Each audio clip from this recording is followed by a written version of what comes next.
If you are joining me for the first time, please remember to click subscription button and hit that notification bell to be the first person to receive the video that will be produced by Davi-tech-media. Davi-tech-media, updating you. Davi-tech-media, subscribe to Davi-tech-media. Always remember that in an election year, in election season, people say things, do things that they wouldn't normally do outside of the sphere of an election year. You must know this. So every political party, they all do it, regardless of, doesn't matter if you're opposition or if you're the current administration or if you're on the fringes or the periphery. As long as you have some level of participation in politics, you will do everything within your power to gain what they call competitive advantage. The competitive advantage is that you have one up over your opponent. So you do everything you can to sort of take advantage of the situation. It's the nature of politics. It's not a Zambian thing. It's not an African thing. It's not an American thing. It's a human thing. The heart of man wants to overcome and vanquish his or her opponent, oftentimes at any cost, which, sometimes it's not always a good thing. When you're outside of politics, you always hear people say, no, but focus on the issues. Run an issue-based campaign. Who runs an issue-based campaign? We don't do it. The Americans don't do it. The British don't do it. They don't run issue-based campaigns. They run smear campaigns. That's the nature. Just smear your opponent, make him look as bad as possible so that the electorate think twice before they give him or her a vote. It's the nature of politics. For goodness sake. Anyway, I don't want to digress. I want to share with you something that, and I know I've been reading your comments. Many of you were saying, no, Mr. Mwewa, those are family issues. You can't bring family issues only the social media. That is washing a dirty linen in public. Those things must be done behind those closed doors of yours. Well, the truth is, the issue I'm bringing to you has been in the public domain for many years. It's just that I don't really talk about it. Every once in a while, I'll refer to it, but I don't focus on it. Okay, and the only reason I'm bringing it up today is because it is an issue of note. The issue has now cropped up again about what role families play or disgruntled family members play in partisan politics. I'll give you an example. Many years ago, when my father was alive, my father decided to educate a young man and his two brothers. Okay? Their father passed away. Their mother didn't have any means to take care of these three boys. And these three boys were loosely connected to my mother. Okay? And, my father was an awesome man. So he told my mother, he said, these boys are going to suffer. So I want you to take them to school and I'll pay for everything.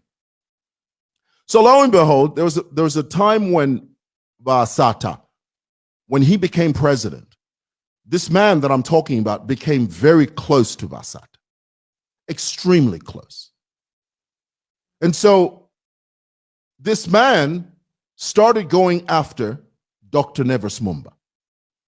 Every chance he got, he would disparage, he would speak ill, he would slander, the original Chilufya Tayali was Cosmo Mumba, in case you didn't know. Before there was any such thing as a Chilufya Tayali, before there was any such thing as a leprechaun, before there was any such thing as a tribalist or a divisive figure in our political sphere and space, before there was any such thing as the married man, There was a man called Cosmo Mumba, and he was devious, still is. So what he used to do is that he would constantly attack Nevis Mumba, who is my uncle. I'll never forget, this is a true story. I've told this has been in the public domain, you know, it's been there for years. I'll never forget, one day he wandered into our family home. He staggered into our family home one evening, completely drunk, and he was carrying a dog.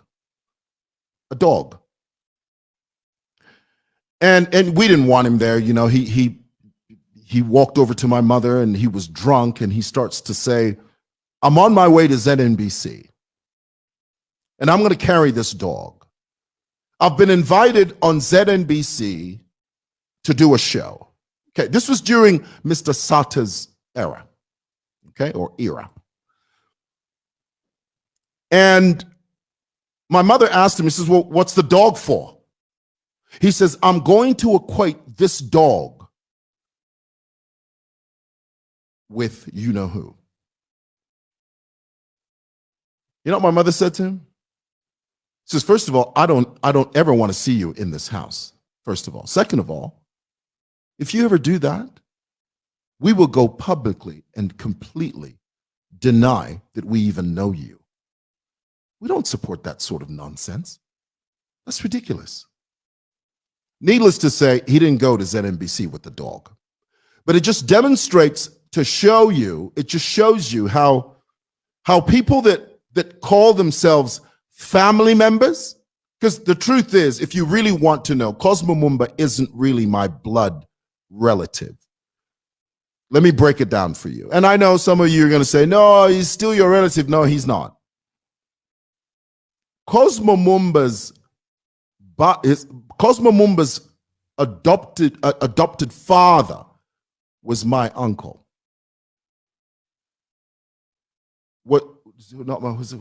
Was my grandfather. Sorry, not my uncle. My grandfather. Okay? My grandfather. My grandfather married Cosmo Mumba's mother when she was pregnant with Cosmo Mumba. He's not my blood relative. Okay, you've got my grandfather, his young brother married Cosmo's mother, who was already pregnant. And from a few months after they got married, she gave birth to Cosmo Mumba. This wasn't a secret. It was known in the family. He also knew that. He knew that my grandfather was not his biological father. He knew that. And he was told that. So here it is. You have a guy who went on a rampage to discredit and to cause pain in our family. Still does it today. I mean, every so often, Cosmo Mumba will still come to Simonson Hill. He will park in front of the gate, and he will make a spectacle out of himself. He'll start insulting my father, the man that educated him. He will never deny that. Because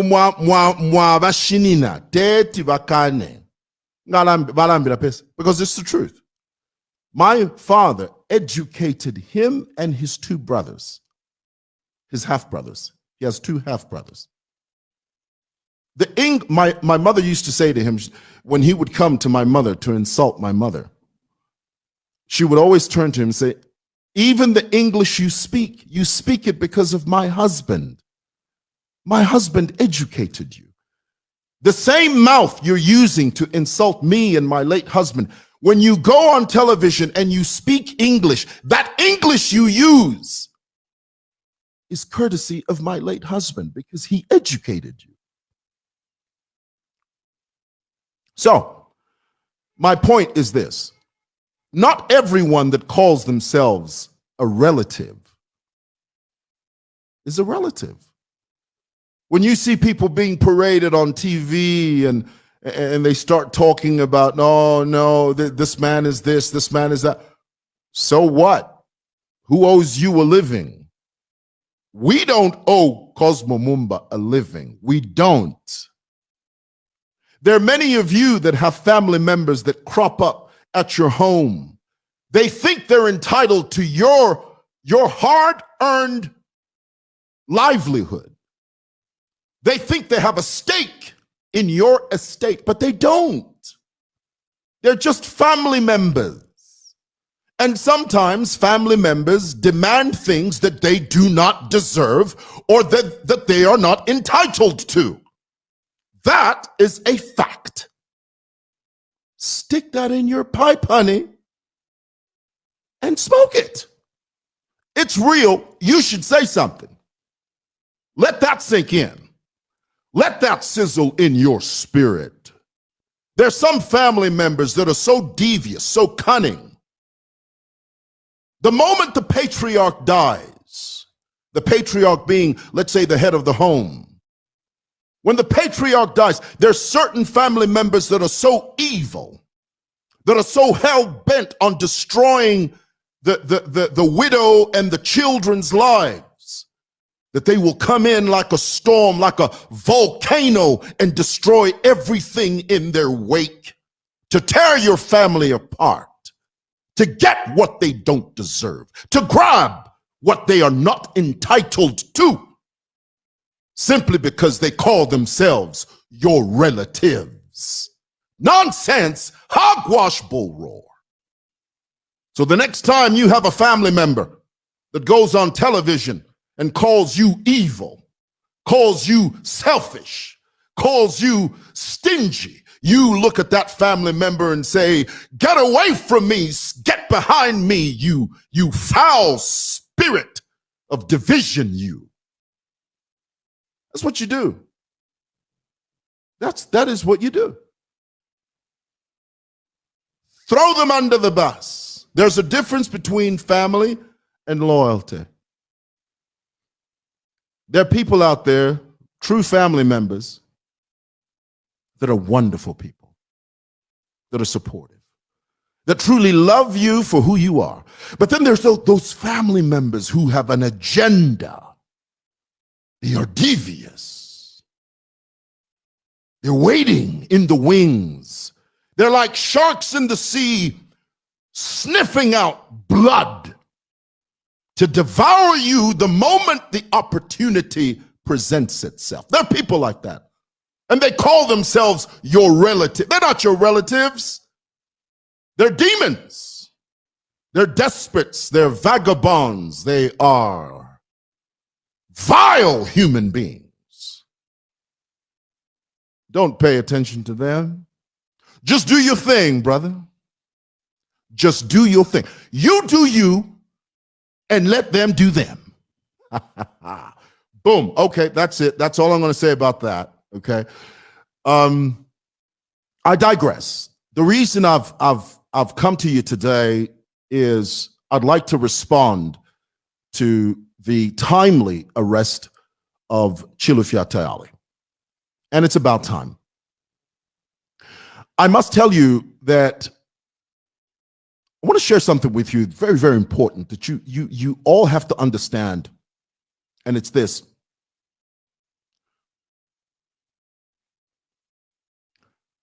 Oh my goodness, look at that. I said freedom of speed. Do I say about now? Oh my goodness. Ain't that something, boy? There we go. We'll get it right in a moment. Freedom of speech comes with a price. You must know this. There are many of you that are on this high horse of, no, we have freedom of speech. Freedom of speech comes with a price. You know that old famous line in the movie Spider-Man? With great power comes great responsibility. If you've got a microphone that's very loud, then things that you say they can cause a domino effect. Every last one of us, including myself,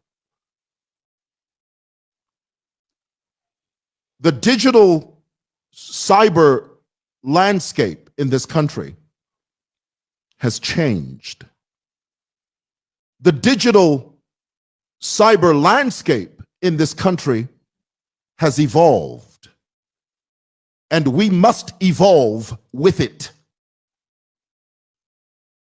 Pull your head out of the clouds if you think that you can come on social media, me included,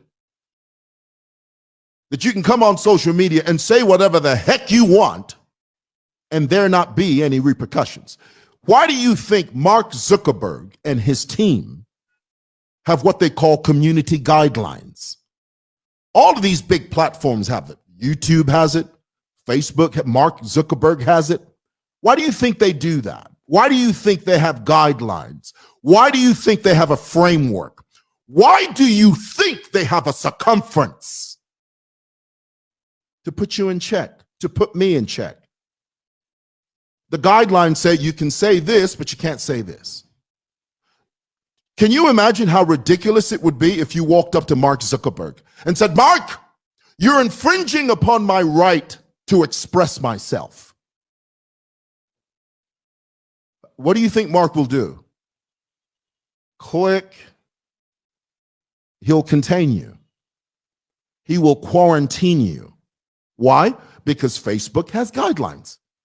And if you want to operate within the circumference of Facebook, you must comply. You must acquiesce. You must yield to those guidelines. Otherwise, you cease to exist. I've been caught a few times on Facebook. I'll say something on Facebook out of turn. Mark Zuckerberg writes me and says, hey, Mwewa, boom. Nakubika kuwaya. I'm going to throw you under the bus, Mwewa. You can't come up on here and say that. I've been there. We've all been there. So my point is this. Freedom of speech comes with the price. What's the price? Accountability. All of us, we have to be reminded of this. And so it brings me now to this gentleman that calls himself a public lawyer, which he's not. Okay? This is something that he has consistently said on social media, and he has hoodwinked his followers into believing that he's some type of pseudo-public lawyer. He's not. He's an irritant. He's an agitator. He is a despot that is willing to say and do anything in exchange for 30 pieces of silver. Now, here's my point, and I want you to get this. I want this to sink in your spirit. Let this sizzle in your heart. You see, whenever you talk the way he talks, you get to a place where you think you are untouchable and you are invincible. This is the deceptive component of social media and having a number of followers, because many of you followers, you're constant. No, you are saying it. You are the one. No, Mr. President, you aid and abet that type of foolishness. When you jump on social media, there's an element of invincibility. When you're sitting behind a microphone and you are irresponsible with your words, with your rhetoric, with your pontification, there comes a point where you think and feel you are invincible. But the truth is you're not. You're not invincible. You cannot say whatever the heck you want. Okay? Now, here's my point. When it comes to the presidency of this country, when it comes to the Zambian presidency, be very careful how you address the head of state. The presidency is like a brazier. You know what a brazier is? Let me break this down for you. Imbabula. The purpose of a brazier, the brazier has different, not blazier, okay? Because I know some of you, blazier. No, it's not a blazier, not with an L, with an R. Brazier, okay? The purpose of a brazier, it has a multifaceted component to it. A brazier can be used to cook, sometimes can be used to provide warmth in the cold. Ngana mwikala filia munsaka pambabula. Mule unte mbabula. It's providing warmth because it's cold. But if you get too close to the brazier, if you touch the brazier in an inappropriate way, oh, that brazier is going to burn you. That's a little Ebonics for you. Let me say it the correct way. That brazier is going to burn you if you touch it inappropriately. So you must be cautious. It's the way it ought to be. It's got nothing to do with the infringement of your right to say whatever the heck you want. No, it has everything to do with respecting the office of president. Again, granted, presidents are not infallible. Okay? We all know that. Presidents are not perfect.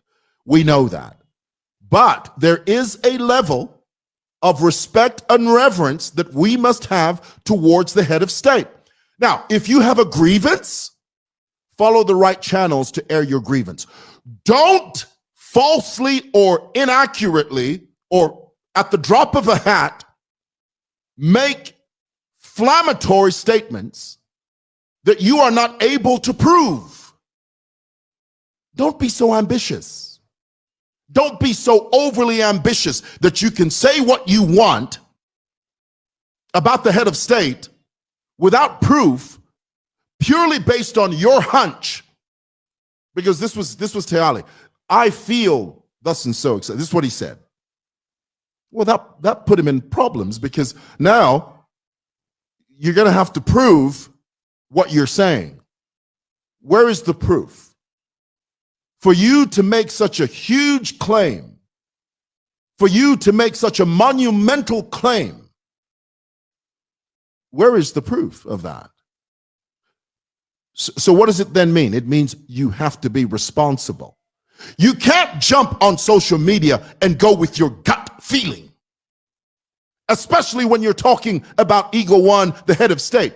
You can't go with your gut feeling. And here's the thing. You know what I found amazing about Tayali's rants? Some of you, let me break this down for you because you guys don't know this. And this is the reason you need me to break it down for you. When Tayali was arrested, Tayali doesn't like to have people have one over him. What I mean by that is, if something happens, Tayali wants to be the first person to tell you about him. He doesn't want someone else to tell you about him. You remember a while ago when he said that I cheated on my wife, and he confessed that. He came on social media and he said, you know, I met this lady and I cheated on my wife and I'm sorry that I did and blah, blah, blah, you know. And then you, the followers, you doubted his own words. The mark of a con man is that he can be telling you the truth, but you doubt that truth, which amazes me. And then he saw that you were doubting him, and then he created ambiguity. He sort of created a smokescreen. Did I or did I not cheat? And then he created a division. There were many of you that were on one side that said, no, he didn't cheat. And then many of you on the other side, no, he did. He did that because he knew that he could wrap you around his little finger. Manipulation. The mark of a con man is manipulation. They manipulate the way you think. So he came out with this revelation on his own because he didn't want someone else to reveal this. It's a strategy for him. So he came out with this first. No, I'm the one who cheated on my wife. Then, when he was arrested, he said it first because he doesn't want to be reported on. He wants to create the smokescreen that he is forthright. He comes out with it first. He doesn't want to allow anyone to come out with a revelation before him. So he posts, I've been arrested. Now, here's the thing he said that was very sinister. And you have to read between the lines to understand what he's saying, because many of you don't understand him. I know him like a back of my hand. I know the deviousness of his nature. He writes and he says, I've been arrested simply because I criticized the president. And here's the clincher. I guess they don't want me to be on the ballot. That is the most ridiculous, the most foolish, the most asinine, the most outlandish statement I've heard this side of 2021. Here's a guy that has no capacity to pay the nomination fee, but he attaches his arrest. He's basically saying the head of state is having me arrested because he doesn't want me to be on the ballot because he knows that I am a threat to his presidency. That's what he's saying. If you read between the lines, that is exactly what he's saying. But here's the thing, guys. A con man will say anything to curry favor. Not to carry, to curry. Curry. C-U-R-R-Y. Must I teach you everything? That's what a con man manipulator does. So here's the thing. I'm not happy. I'm relieved. Earlier, somebody wrote a comment saying, well, you must be very happy that your enemy has been arrested. First of all, he's not my enemy, okay? He's not my enemy. I don't consider him as an enemy. I find him to be an agitator. Secondly, I'm not happy. I'm relieved. There's a difference. I'm not sadistic, y'all, okay? When you say I'm happy, what you're saying is if I saw him die or if I saw him being run over with a car, that I'd be happy. No, I'm not sadistic. I'm relieved. Happy is the wrong word. And I told the person in the comments earlier, I said, you've used the wrong word because he came, no, Mwewa, you must be happy. No, happy is the wrong word. You've misapplied the word. What you're supposed to say is you are relieved. Yes, I am. Because I've said for a long time, Tayali's an agitator. He's a tribalist. Okay. He's divisive. He's very polarizing. And he's up to no good. And he will do everything within his power to defame you in exchange for 30 pieces of silver. That's his MO. It would be one thing if he talked to you out of principle. He claims he does, but he never does. It's never about principle. It's always about the boudang. It's always about the moolah. It's always about the chapa. Umuzulu. Money is his motivating factor. Do you get that? Now, here's my last point, and then I'll open the lines for you to call me. You can call me on this number. I'll show you now. Here's my last point. What is my last point? All right. Tayali touts himself as the moral beacon of our society, when really, truly speaking, he is the quintessential personification of rot, filth, and degradation. Those three things. Now, I know it's very difficult for many of you to absorb that because, you know, Zambians by nature, they love the underdog. Zambians, when they see someone down, they don't want to punch them. You know, it's just the nature of Zambia. Zambians are good-hearted people. When they see you down, they don't want to see anyone else beat you up. But it's the truth. The guy goes on social media and he talks about, I'm putting checks and balances and this corruption issue here and Wachishimba Kambuli and this, that, and the other. But you look at his life, it's strewn with issues of rape, issues of child molestation, issues of incest, issues of domestic violence, issues of so many things. And here's the one guy that you guys think is the moral beacon. He is not the moral beacon. He's not. He is the most quintessential decayed individual on social media that I have ever seen on this side of the hemisphere. Let that sink in. I know that's tough for you to absorb, but you'll thank me years from now. Maybe not now. Maybe you won't like what I'm saying now, but eventually you will. You'll see it eventually. All right, you guys can call me if you'd like. you know, here's my number. How long have I been speaking for? Goodness. 35 minutes? You guys have been sitting there listening to me for 35 minutes? Sounds like a lifetime. All right. Call me on that number. Oh, wait a minute. Hold on. I need to set it up. You know how they do? They tell you, set it up here. I'm going to connect it. I always forget to do this, and then I end up having to do it anyway. All right. Roadcaster Pro. It's going to tell me in a moment. It's going to say here. It's going to say, is it connecting? Roadcaster Pro connected for calls and audio.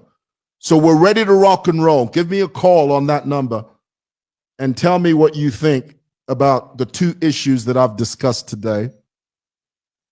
And I'm going to share some of your comments here.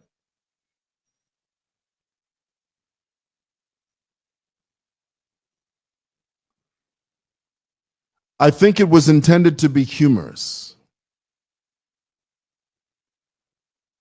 Okay, I don't know what that means.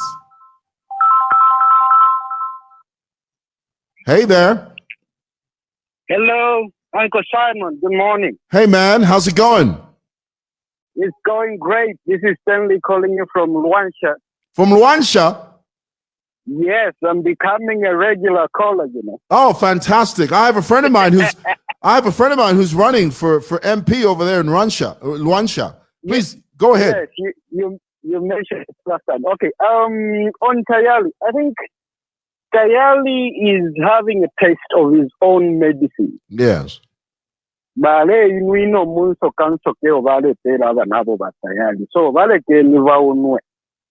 because you can't talk like that as if you're trying to shout at your little boy when you're talking to the head of state. Yes. The tone in his voice. You don't talk like that. Yeah. What more? No matter how much you disagree with the head of state, you cannot talk to him like that. No. Respect has to be maintained. Yes. Thank you very much. That's all I wanted to say. Thank you, brother. Appreciate the call. Thank you. Bless you. Yeah, and that's the other thing. You know, he has this aura of, I posted an audio tape. He was having some type of conflict on the phone with some guy. Did you hear the insolence in his voice? I can F you up and all this stuff. He talks like he's the be all and end all. Hello. Hello. A very good morning. Morning to you. How are you? Is that Mr. Simon Mwewa? Yes, it is. Please go ahead. Yes. I'm live on your program. Okay. Yes, sir. Go ahead. You want to find out something from you have to find out from Cosmo Mumba.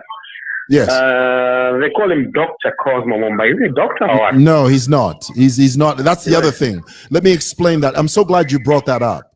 Let me explain that. He claimed he went to a school in Congo, and he obtained this doctorate.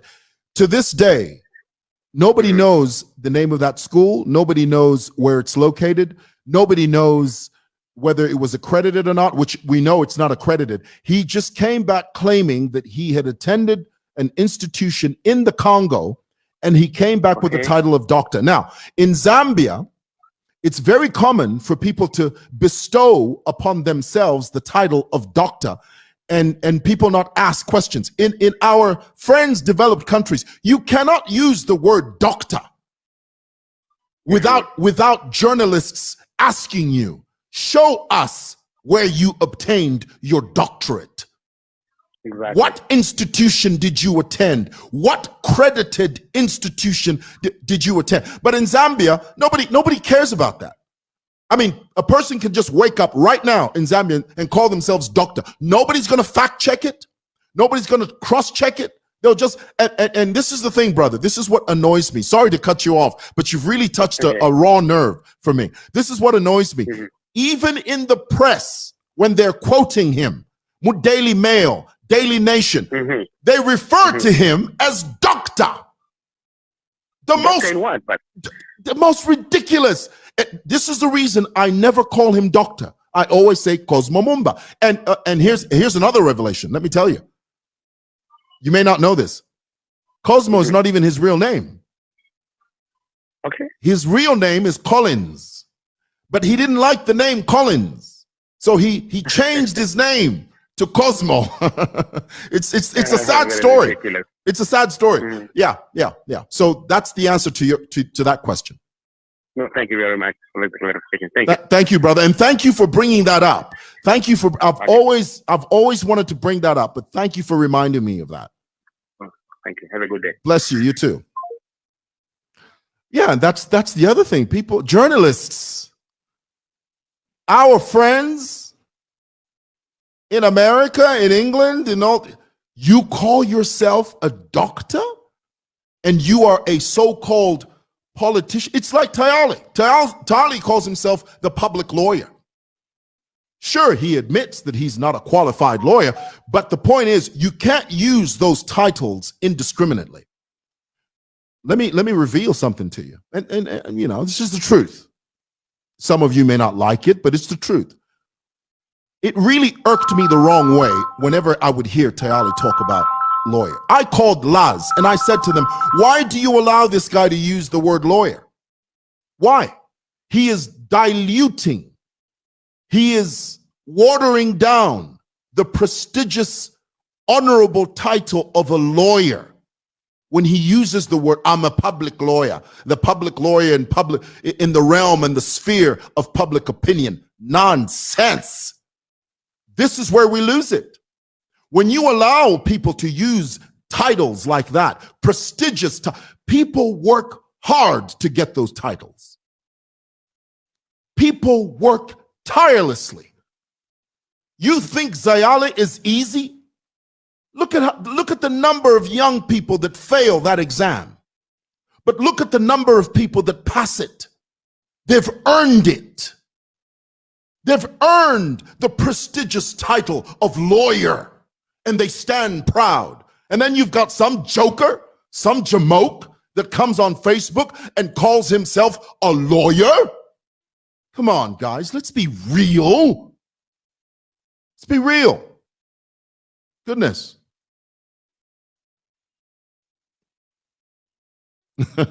Listen to this. Fred says, Pazed, even Inganda is doctor. Yes, it's true. It's crazy.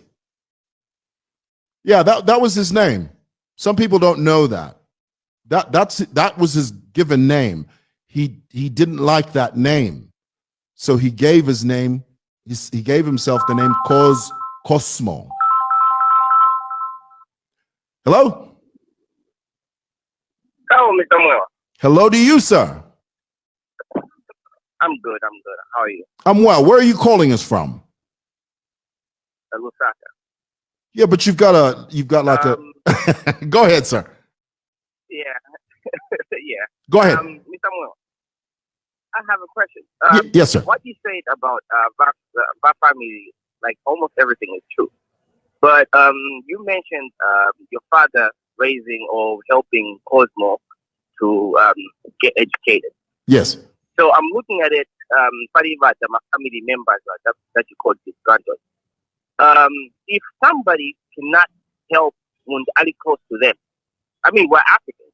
When you get money as Africans, my family members that are down. Okay? So if it tells you, saying, I want to help you, but I can't go down to what would you think about that person? Sorry, ask the question again. I didn't get that last part. Yes, I'm talking about the Kanganja, my family members. Mm-hmm. I'm asking if a person comes and says, I want to save the world. If not, then these are more same way. Yes. But is able to help people that are close to him. Yes. What would you think about that person?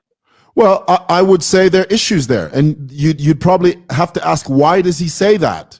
Why does he say? Because there are people like that. There are people that are very good at helping everybody else outside the family, but they never help their own family members. There are people like that. But you have to ask, why are they that way? Yeah. It's not, let me respond by saying this, son. It's not a one size fits all. It's not, there's no blanket reason. You have to find out from him or her specifically. Sit down and ask them, but why do you do it this way?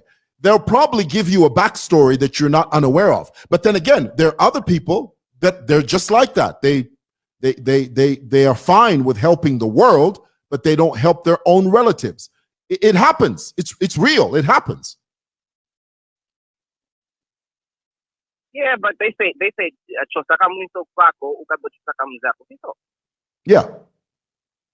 Yeah, that's true. Exactly. Yeah, it's true. It happens, and so it's he or she is supposed to help out the person that's closer to them first. No. We try and save the world. No. We are making a mistake when we say supposed to. He's not obliged to. He can if he wants to. Oh no, he's not. He's not. He's not. He's not. No. He's not obliged to. He can if he wants to, but he's not bound to. Yeah. He can choose to. The issue here is that it's a moral obligation. It's a moral obligation. It's not a legal obligation. In other words, if he doesn't do it, nobody can take him to court and say, "You didn't help me. I'm your relative." But someone someone can appeal to his conscience and say, "Look, morally, you could help me if you can." But then again, it goes back to that thing. He has to tell you why he chooses to do that. And that's all I had to ask you. Otherwise, I love the show. I watch you every single day. Thank you, son. Bless you. Yeah, God bless you. You too. Bye. Bye. All right. Yeah, I mean, it happens. It happens. It happens.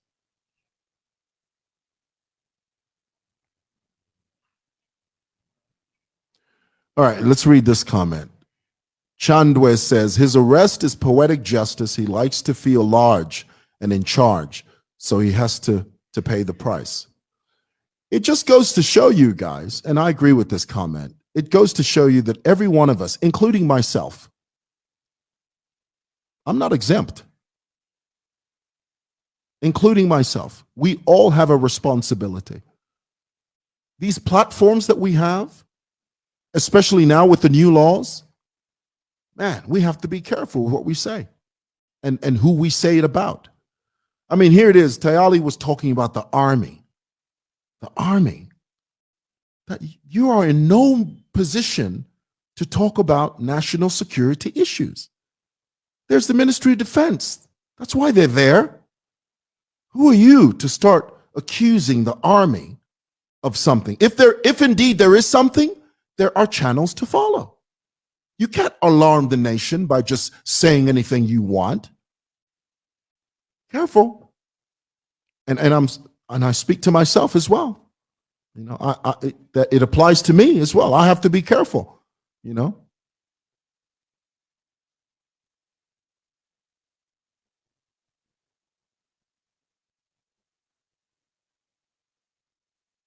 Okay, here's a good question. So you mean you grew up in the same house with Cosmo? No. He was in another house somewhere, but my father paid for their education. We didn't live in the same house, But again, you must understand, he's not a blood relative. And I know some of you are going to have issues with that. You're going to say, no, but he's still your relative. No. The very fact that he's not a blood relative and then he did what he did puts us in a position to make sure that we did away with him. We ejected him because, we were saying to him, well, first of all, there is no blood connection. Second of all, we helped you, but you're not being appreciative. You're out here trying to destroy us. So we don't need you here. You are an element of division. That guy, after my father passed away, that guy almost caused major issues in our family. And we recognized that. And collectively, we got rid of him. That is the deviousness and the dangerous quality that guy has. I speak about this openly because it's the truth. And I know this is helping someone out there. It's the truth. It happened. That's how it happened. And I would also warn I warn the current administration, don't bring this guy close to your bosom. He's dangerous. The original divider in this nation was Cosmo Mumba. The original tribalist in this nation was Cosmo Mumba. Tayali simply took over from Cosmo. Let me tell you the difference between Tayali and Cosmo. Cosmo Mumba didn't know how to use Facebook. He was too ignorant to use it. He didn't know the power of Facebook. He used to dabble with it, play around with it, but he didn't know the power. Tayali, on the other hand, knew the power of Facebook. He saw it for what he knew. He said, I can use this tool. I can use this tool to be a divisive voice in this nation. He knew. Cosmo didn't know. He was too ignorant to understand the power of Facebook. All right. And that's the truth.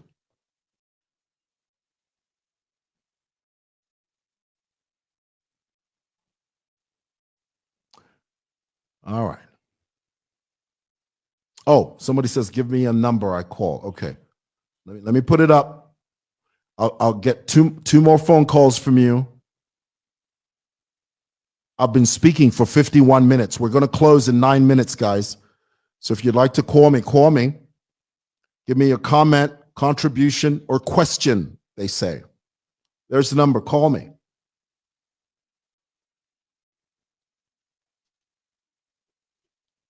And then in the process,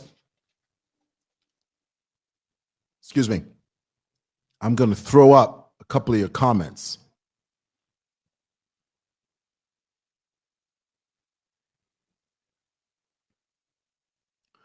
Yes, I've already done that. I've already blocked him.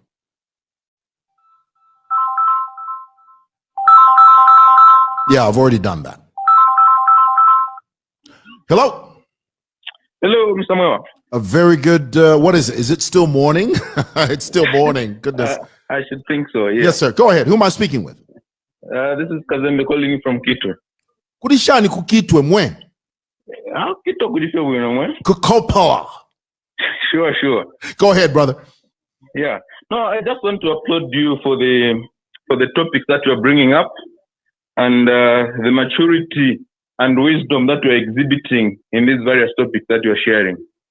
Well, thank you, brother. I appreciate that. Yes. For a long time, I think some of us, it's been an eyesore to watch Tayali manipulate people, manipulate his audience, and at the same time manipulate to some extent even the system. Yes. By the various antics that he does display. So we've always wondered how people can be so gullible and follow him. And you really describe him like who would want him to be described, like I would describe him. Thankfully, you always do that, and you've got an audience. And I'm really grateful that you are doing that great job. Thank you, brother. Indeed, now that he's been arrested, I just hope that he is stopped. I hope that the system goes after him and they stop him and they see him for who he is. A crook, a leprechaun, like you call him, somebody who is able to cause disturbance and can cause a war, a tribal war, as you call it. Oh, absolutely. He's capable of doing that. Definitely. Yes. So the system should be able to see that and stop him, stop the nip in the bud before it gets big. So I'm really grateful, and I've been following the program, and we'll continue following you and we'll continue supporting you. Thank you very much. Bless you. Thank you, brother. Appreciate it. Thank you. All right. Yeah, and the component, there was a time he really felt that he was untouchable. That because he would say things that would sort of stroke the ego of the current administration, he thought he was untouchable. But the truth is, he's not. He's not above the law. When you break the law, stuff happens. And I've always complained that you can't have a guy that touts the tenets, not tenants, tenets of fair play, justice, accountability, but he himself doesn't abide by those things. I mean, the guy, if you read his ex-wife's suit, when she sued him for divorce, the things that she outlined in that suit, horrific things. That, you know, this is a guy that was mentally abusive to me. This is his first wife used to say this. Again, I'm not slandering him. This is in the public domain. The court documents are public documents. So don't sit there and tell me that, oh, you're revealing. I'm not revealing anything that isn't already made public. It's already in the public domain, for goodness sake. Here it is. You have a guy, the ex-wife repeatedly complained that this man sleeps with his niece. He calls me mental anguish, physical abuse, a litany of things. And this is the same man that stands on the mountaintop. This is the same man that stands on the mountaintop and he talks about accountability. He talks about fair play. He talks about justice. He's not a hypocrite. He's a deviant. In his mind, he doesn't see anything wrong with himself. He is the personification of a narcissist. And a narcissist is dangerous because they don't see the error of their ways. Umuntu abanomo ngamwa Mwewa alomfwa. Yokwena chine apanindufyanya. Munjeleleko. Muntu abanomo. Nomba umuntu uwa narcissistic vaiva muchisungu. Tetia chimonecho, tetia kwanishe. Someone can't afford ukuchita realize that umwine nave mbuka. Self-righteous, self-absorbed. They don't see the error of their ways. And when you point out the error of their ways, they are blind to it. Eudia. And I know many of you don't like that. Some of you don't like that, especially those hoodwinked followers. Many of you are hoodwinked followers. You just blindly follow him. And then you call him. You know, I was in the mayor's office the other day. Some of you watched the video. Because, you know, the mayor is a bridge builder. Miles Sampa? Are you kidding? That guy, he loves to build bridges. I'm in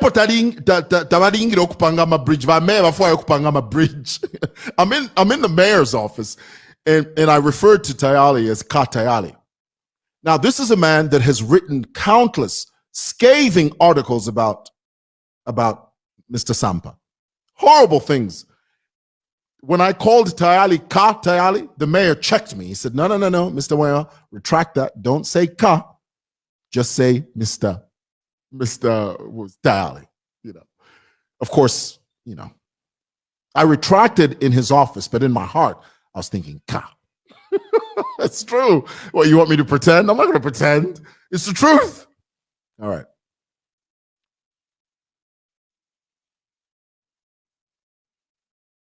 Nathan says, Naimweka no mote sana. Is that right? All right, Nathan. Let's do this.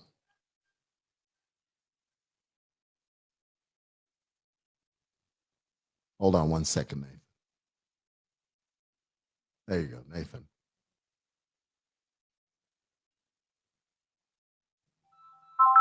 Boom! Hello?